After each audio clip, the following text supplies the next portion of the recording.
खलियाभटा canal रास्तार फेरुथिबा बेले एक Ertiga और 2 चकिया बाइक मुहांमुही हेइथिबारु 4 चकिया गाड़ी केनाल पानी भितरे पसि जाइथिला। सूचनारू जना पड़िछि जे लडुका रेंगालपाड़ीरू एक परिवार मंगुणी करिबाकू मुआगाकू आसिथिले। निज गाँकू फेरुथिबा समयरे केनालर पानी भितरु पसि जाइथिला। कलाहांडी जिला जयपाटना ब्लॉक कलमपुर थाना अंतर्गत रणमाल खलियाभटा ठेलकोमुंडार मझी रास्तार गोटे कार केनाल रे पदी घटनास्थल रे जड़े शिशु मृत होइथिबा बेले अन्य जड़े जयपाटना डाक्तरखाना रे चिकित्साधीन रे मृत होइछि। कलाहांडी जिला जयपाटना ब्लॉक कलमपुर थाना अंतर्गत खलियाभटा ठेलकोमुंडार मझी रास्तार गोटे कार केनाल रे पड़ी 2 जन मृत।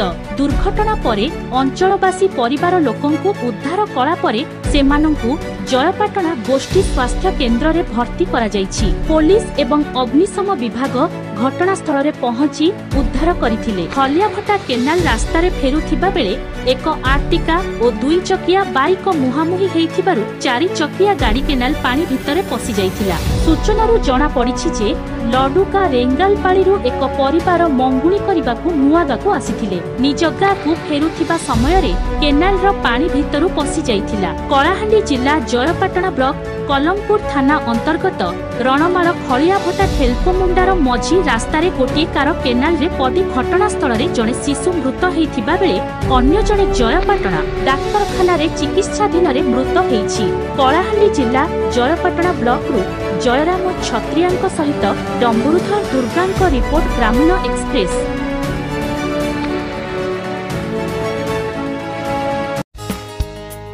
आमो चैनल को लाइक एवं शेयर करंतु। ग्रामीण एक्सप्रेस लाइव गाँव रे हेउ बा सहर रे सर्वदा आपणक साथी रे